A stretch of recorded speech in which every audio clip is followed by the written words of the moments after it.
Students, இப்போ நம்ம இதில் பார்க்க போகிறது 10ஆம் வகுப்பு கணிதம் முதல் பாடம் உறவுகளும் சார்புகளும் அலகு பயிற்சி 1.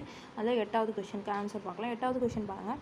F of x is equal to x கழித்தல் 1/x கூட்டல் 1 x not is equal to கழித்தல் 1 என்க x not is equal to 0 எனில் f of x is equal to கழித்தல் 1/x என காட்டுங்க. நம்ம இதுதான் வந்து கண்டுபிடிக்கணும். இது எஃப் ஆஃப் எக்ஸ் கொடுத்துக்கிறாங்க. நம்ம எஃப் ஆஃப் எக்ஸுக்கு தான் கண்டுபிடிச்சிங்கன்னா இந்த ஆன்சர் உங்களுக்கு கரெக்டாக வரும். அப்போ இது கொஷினில் கொடுத்துக்கிறது ஃபஸ்ட்டு எழுதுங்க. F of x is equal to x கழித்தல் 1/x கூட்டல் 1. இது என்ன சொல்கிறாங்க? X not is equal to கழித்தல் 1, x not is equal to 0ன்னு சொல்கிறாங்க. இது ரெண்டுமே கிடையாது.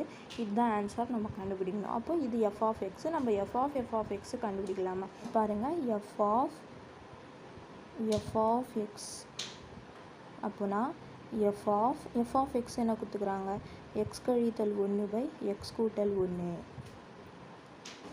அப்போ எஃப் ஆஃப் எக்ஸ்னால் மறுபடியும் இந்த எக்ஸுக்கு பதிலாலாம் நம்ம இந்த நம்பர் போட்டு இங்கே பதிவிடணும். அப்போது எஃப் ஆஃப் எக்ஸ் கழித்தல் 1/x கூட்டல் 1 இஸ் ஈக்குவல் டு இங்கே எக்ஸ் இருக்குதுங்களா, எக்ஸ் இங்கே எக்ஸ் இருக்கிறதுனால எக்ஸுக்கு பதிலாக நம்ம இது மொத்தமாக போடணும். இந்த எக்ஸுக்கு பதிலாக இங்கே எக்ஸ் மொத்தமாக போடணும். அப்போ எக்ஸ் கழித்தல் 1/x கூட்டல் 1, இங்கே கழித்தல் 1 இருக்குதுங்களா, அப்போது கழித்தல் 1, இங்கே வகுத்தல் இருக்குதுங்களா, வகுத்தல். மறுபடியும் அதே மாதிரி இந்த எக்ஸுக்கு பதிலாக இது மொத்தமே போடணும். எக்ஸ் கழித்தல் 1/x கூட்டல் 1, இங்கே கூட்டல் 1 இருக்குதுங்களா, அதனால் கூட்டல் 1.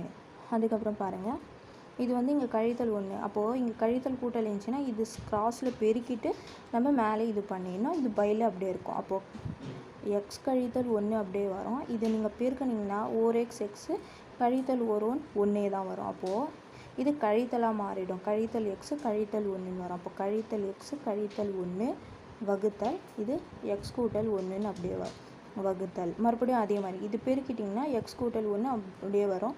எக்ஸ் கழித்தல் 1 கூட்டல் எக்ஸ் கூட்டல் 1/x கூட்டல் 1.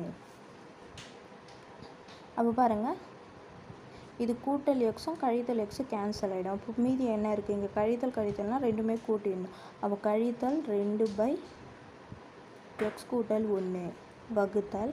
அதுக்கப்புறம் இதுலேயும் பாருங்கள், இங்கே கழித்தல் 1 கூட்டல் 1 கேன்சல் ஆகிடும். மீதி என்ன இருக்குது? 2x. அப்போ 2x/x கூட்டல் 1.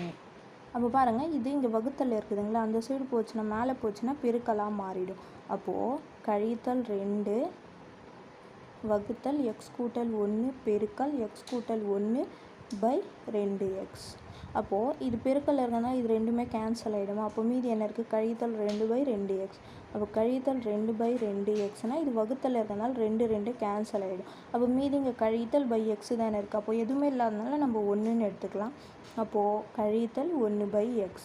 அப்போ நம்ம இது கண்டுபிடிச்சோமா, கழித்தல் 1/x கரெக்டாக வந்துச்சுங்களா. அப்போது இது என்னது? F of x. எனவே நிரூபிக்கப்பட்டது.